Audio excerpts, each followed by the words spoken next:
No way. It couldn't be. Okay, I don't know if this is a thing or it's just a thing, but here's the thing. Devil fruits kind of look like brains, do they not? Right? I mean, a little bit, right? They're like spherical fruits. They have a swirl pattern. I mean, like, it's a little bit similar to a brain, right? Like, it's a little bit close to it. You can at least see the comparison. It's one of those things, I don't know if, like, Oda's like, aha, devil fruits were supposed to look like brains because of this. Or if it's just me overanalyzing things for the umpteenth time. But either way, that's it. We're talking about punk records today. All right, we're talking about the One Piece equivalent of the internet. It's a closed system right now. It really doesn't have, it's not like open to the entire world. But, you know, as for, I guess, Egghead and the satellites, I don't think anybody can access punk records. I don't think anybody could just go on a terminal and access it. I think it's only the satellites right now. So not very many people have access to it. But pretty soon, by the end of the story, we could have the internet. All right? And I will not stop until Nami becomes an Instagram star, damn it. Yes! That is what will happen with One Piece. That's the ultimate conclusion to the story. Okay, so, a lot of talk has been going on with punk records as of late, and I think it's mainly because if the Straw Hats are trying to evacuate Egghead and they're trying to get out with, you know, all the, you know, well, as many satellites as can survive at this point, right? You know, we're losing a lot of Vegapunks, okay? The whole idea was like, all right, let's get out of here. All the Vegapunks are gonna go on a vacation. Boom, Shaka's dead. Boom, Pythagoras is dead. York's not dead, but she probably will be at some point. Atlas is most likely going to die because I've assumed it. I've just, vibes that Atlas is going to die, right? And so we might just have Lilith and Edison. And the last chapter, spoilers for chapter 1106, the Stella body got stabbed by Saturn, so that's not looking great. But at any rate, they're all going to escape, right? Okay, well, what about punk records? What about the giant egg that's on top of Egghead that contains the actual brain for the main body of Vegapunk, right? Are they just going to leave that there? Is it going to get destroyed by, you know, the Buster Call? Or is the government going to obtain it? Because that's a problem for a bunch of different reasons, right? What happens if punk records is destroyed? Does that mean Vegapunk dies? If Vegapunk, the Stella body of Vegapunk, is killed by Saturn in this attack, and he just bleeds out and like, Quasar, I scienced my last science. Chemistry! And then he just dies. You know, does that kill punk records? Does punk records just power down? Just, you know, like, what's the rules here for this? Okay, so we know that Vegapunk consumed the Nomu Nomu Nomi. Hey guys, editing teching really quick here. So I guess I just had My Hero Academia on the brain, and I thought of the Nomu because they all have brains. I called the Nomi Nomi Nomi the Nomu Nomu Nomi throughout this entire video. So the correct name of Vegapunk's fruit is Nomi, and I say Nomu. So just think of the Nomu for My Hero Academia. They all have brains sticking out of their skulls, so it's close enough, I guess. There you go. Nomu in Japanese, I think, is like to gulp something down or to eat something, you know? Yeah, I mean, there's some comedy elements there. Anyway, I call it that throughout the whole video. I apologize. Get back to it. Okay, that's the reason, not the reason why he's super smart. That's just because he is a natural genius, but the brain fruit provided him with basically infinite storage space. Okay, so everything that he learns, he essentially has like an eidetic or like a photographic memory, like a true photographic memory with the Nomu Nomu Nomi, right? Like, Vegapunk could probably just pick up a book and just be like, yep, okay, yep, that's great. Just like go through the whole page and like the whole thing is just memorized. You know, pip, pip, cheerio, good to go, logged into the brain, okay? Now, the side effect of the brain fruit is that, yeah, it might give you infinite storage space in terms of, like, you know, stuff that you can put in there, but in order to compensate, your brain itself is going to get bigger and then bigger and bigger. Somebody that doesn't really do a lot of reading or isn't really that interested in science probably isn't going to make use of the brain fruit all that much, right? But in the case with Vegapunk, this is an example on another example that we've seen in One Piece of a devil fruit finding its way to the perfect individual to use that power. Just like how Law ended up with the Op fruit, Vegapunk ended up with the Brain fruit, Kaku ended up with the Giraffe fruit. These fruits are all perfectly suited for the individuals, ladies and gentlemen, right? Okay, so Vegapunk's head started growing and expanding and getting bigger and bigger, and I mean, to ridiculous proportions, to the level where his head was like several times his own body, but he was still able to move around. Like, you think the neck pain alone would just drive him insane, right? But it wasn't until he was somewhere in between 61 and 62 years old that he actually lopped off his head and turned it into Punk Records, okay? Because we got to see a lot of Vegapunk during the Kuma backstory, and at age 61, we saw Vegapunk with his massive light bulb head that's like several times his own size, and even with like Kuma's massive body, like Vegapunk and him were kind of equal height, all right? Then we see him at age 62, a year later, and now he has the apple antenna sticking out of his head, so at that point, he cut off his head and put it into Punk Records, okay? Now, something very important that I honestly missed, that I had to kind of like think about it a little bit. So when we see Punk Records, right, it's this giant egg on the very tip top of Egghead, right? And you kind of see underneath it, like the egg is kind of cracked open, and you see the words Punk Records written there on like a grid. And then surrounding it are like a bunch of like, they look like Lego blocks that are just like floating around the egg. I'm not really sure what the function of those things are. You know, maybe they serve some kind of like protection, like a force field, like another Frontier Dome protecting Punk Records itself, like beyond just the Labo phase, right?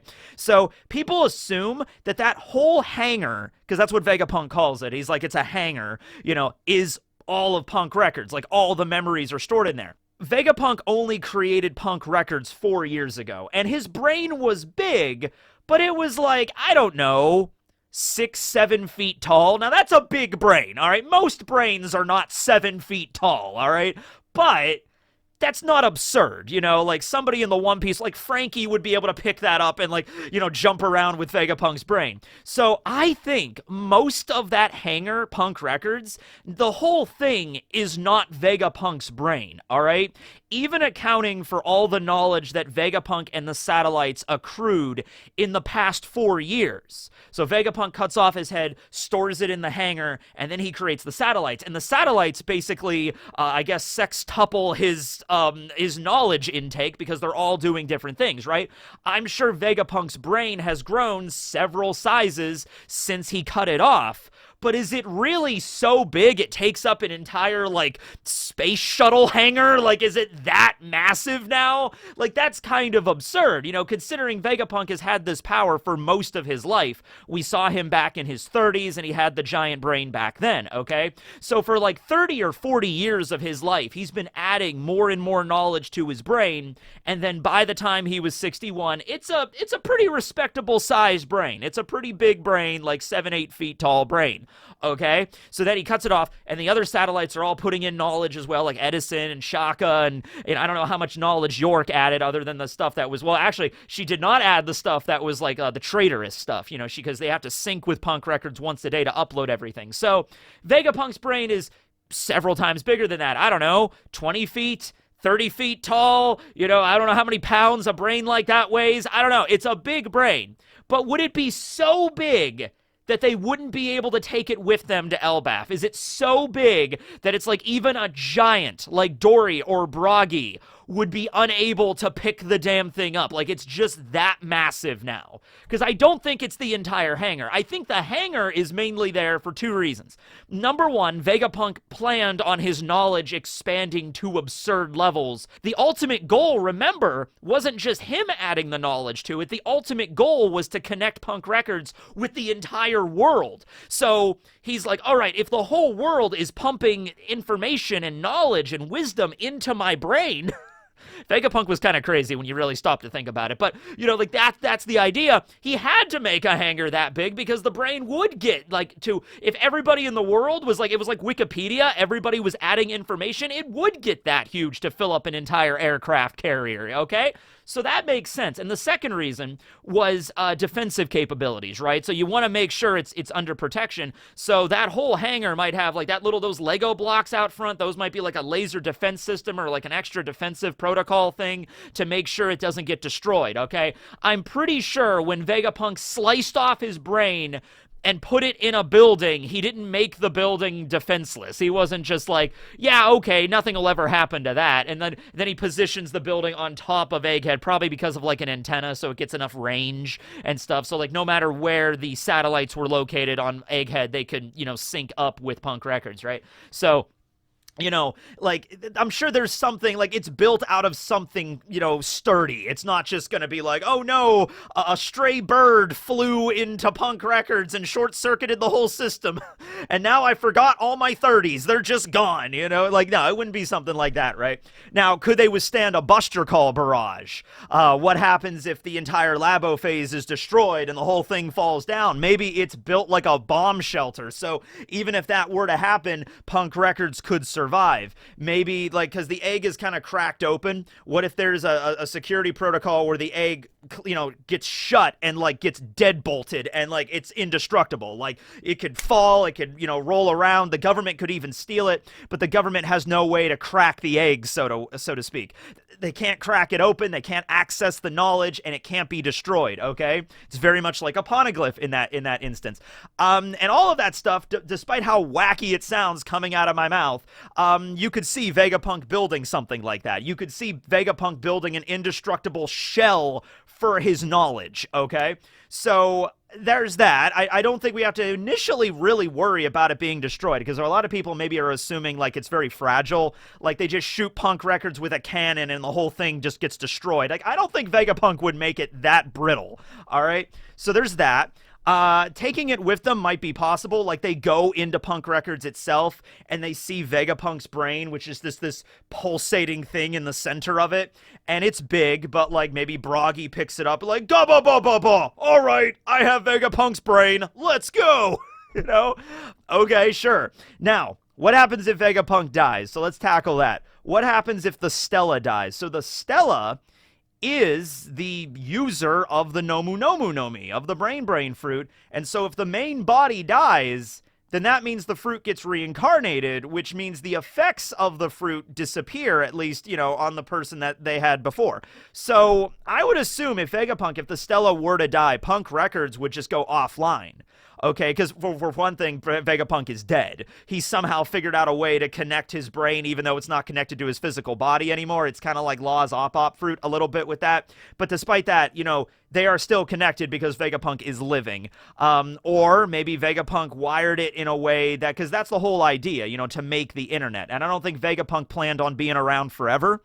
So Vegapunk might have been like, okay, eventually I'm gonna die, but I still want my creation to live on. So Vegapunk might have figured out a way to, like, wire his brain so even if his physical heart stops beating, the brain still lives on, And remember, I mean, like, if we're going with real-world logic, brain is a series of, like, electrical, chemical impulses, stuff of that nature. Everything else in your body needs fuel in order to keep going. What if Vegapunk just found an alternate fuel source for that? He just hooked his brain up to a car battery or something. Like, yeah, there you go. That'll make it run for a while. Even if I die, it'll still keep going. I feel like Vegapunk would have come up with a contingency for that. In case he were to die, then the brain still lives on, okay? Now, the brain might still live on, but would the fruit get reincarnated? Okay, so now we get into a bunch of weird questions. Like, all right, the brain is still active even after Vegapunk dies, but the Nomu Nomu Nomi is now reincarnated somewhere else, which means that the brain would no longer expand. Or would it? Because Vegapunk has mastered the technique of replicating Paramecia devil fruits and Zone devil fruits. Not so much Logi, as they were kind of tricky, but at least he figured out Paramecia with green blood. So, I mean, if I was the greatest scientist in the world, if I was Dr. Vegapunk and I had the power of a devil fruit and I figured out how to clone or synthetically create Paramecia powers, the first thing I would do as like an experiment would draw some of my own blood, so Vegapunk's blood, his lineage factor, which is infused with the power of the devil fruit, the Nomu Nomu Nomi, and then make a bunch of copies of that, just to make sure you have that. In fact, it's very possible that each one of the satellites might have green blood, and therefore might also have a copy of the brain fruit in their own right. It's just that all the satellites are relatively new. We did not see any of them when when he was 62, when he cut his brain off. We didn't see any of the satellites back then. He's 65 right now. So at some point in the last 3 years is when all of the satellites came into the picture, right? So it's actually interesting. Maybe like Lilith, if Lilith survives long enough and she learns more knowledge, maybe she does have a copy of the brain fruit, and Lilith's brain would start to expand like they all do. It's just that they haven't been around long enough to get their brain, and they've been syncing with Punk Records, so it kind of gets, through that downside. They don't have to worry about that as long as Punk Records is in range for them to upload, right? Although Shaka did get shot by York, and the blood that we saw that Shaka was shedding was definitely red. It wasn't green blood, because the green blood is depicted in a different way in the manga, right? But it maybe he figured out some way to do it without green blood, because they were his own clones. The Seraphim are kind of like an amalgam of a bunch of different things, right? Like, just looking at, like, S. Shark, who is the Seraphim of Jinbei, right? S. Shark has Jinbei's DNA as like a base, because S. Shark looks like Jinbei, but also has the DNA or the lineage factor from Senor Pink, because that's where they got the powers of the swim fruit from to synthetically create the green blood. So some of Senor Pink's DNA is in there too, and you also got some of King's DNA, because Lunarian, right? And then on top of that, you also have Pacifista tech, like, the laser cannons and everything like that thrown in there too. So S-Shark has all of this stuff going on with the green blood and everything. Maybe the satellites, they're not like the Seraphim. They're a little bit different, and they're direct clones of Vegapunk. So what happens if you clone a devil fruit user? Do they just have the devil fruit inherently, okay, which might be something similar to what the satellites are? Well, we do have a little bit of a precedence for that, because we have Buckingham Stussy, who has the power of some kind of like vampire or succubus mythical zone of some such, or maybe it's just some type of bat zone that she has, like a normal zone, like a vampire bat. We don't know if Miss Bucking, who is like the mother of Weevil, we don't know if she has a devil fruit, but she might. So if she has some kind of bat devil fruit, like if we see, next time we see Miss Buckingham, flying around with like bat wings, they're like, oh, okay, so they made a clone of her into Stussy, and that clone just has the devil fruit power now. Okay, so that's some questions there. So to reiterate, if the main body of Vegapunk dies, I think Punk Record lives on, and it will still expand knowledge. If one of the satellites dies, we've already seen that, so we've already confirmed that Punk Records lives on if one of the satellites dies. Now, if Punk Records is destroyed, if you literally take Vegapunk's brain and, like, just crush it, or, throw it in an incinerator or something, or whatever, Shanks Kamusari's it or something, just destroys the brain itself, what happens then? Do all the Vegapunks just shut down immediately? I would assume, since it's Vegapunk's main brain, the Stella would kind of go brain dead from that, because that is his brain.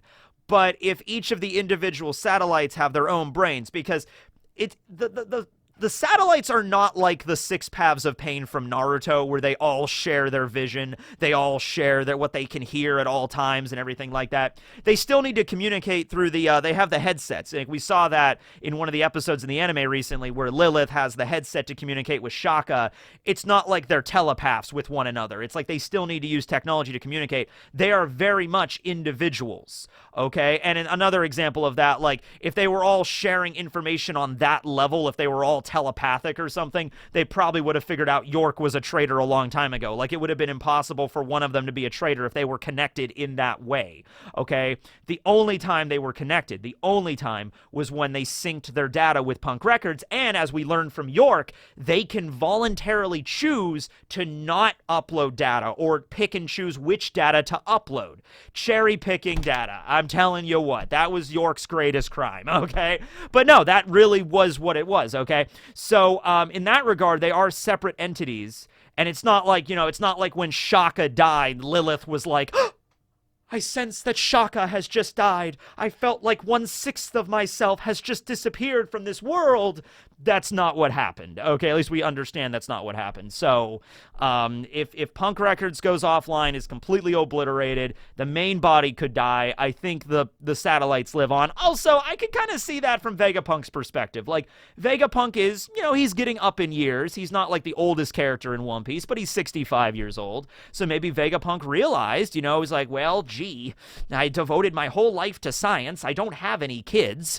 I guess I'll just clone myself. The Herbert Farnsworth way, and so Vegapunk cloned himself with the idea that, like, he'll die at some point, but his legacy will live on. His clones will continue, and maybe he planned on the satellites, and the satellites' exact makeup is a little bit, because, like, Atlas was clearly a robot, because she just replaced her face, and we saw, like, after her face got punched off by Lucci, we kind of saw it, like, crack apart, although Shaka was bleeding. Edison and Pythagoras are clearly robots, so maybe Vegapunk was like, I'll make some of them biological, I'll make some of them, like, a Terminator like Atlas, and I'll make some of them just pure robots like Edison, because I think Edison is just 100% a robot, right? He looks like a robot on the outside, and so he's probably a robot on the inside. Kind of the same thing with Pythagoras. With Atlas, very clearly, very much like a Terminator, human on the outside, robot on the inside. We never saw what Shaka looked like because he always wore the Daft Punk helmet, but he does bleed. And then out of all of them, the ones that look the most human are Lilith and York. Right, so maybe Vegapunk was just trying different methods of cloning or, reproducing his brain in some way. But the ultimate idea was he'll die and then they'll live on and continue his work, right? Okay, he didn't plan on York being a traitor, right? Geez, it's like separating your body into different emotions. Like, here's the good version of me. Here's the version of me that embodies nothing but greed. That'll probably not come back to bite me. That'll be fine, right? Right, okay. So, bottom line here, I think getting away with Punk Records is feasible with just the brain. And even if they don't, I think there is some kind of security protocol in place that locks up Punk Records, doesn't, even if the government gets their hands on it, they can't get into it, okay? Because it would be so weird if, like, Vegapunk is talking about his dream at the beginning of Egghead, like, I have a dream to connect the entire world together into one grid. No, that's stupid. A net! And after all that, like, Punk Records just gets destroyed, it's gone forever, and that dream is never realized. And Vegapunk dies, sad and alone with all of his life's work just up in smoke. I don't think that's the way it's gonna go. Even if the Stella does die, it won't be alone, and the satellites live on, and Punk Records lives on. So, there it goes. So yeah, anyway, that's the video. Hope you guys enjoyed. Make sure to eat a lot of brain food. The food that gets your brain big and strong, and then maybe you could be a genius like Vegapunk, because that's how that works, right? Okay, anyway, thanks for watching, everybody. This will be Teching, signing out. Later, everyone.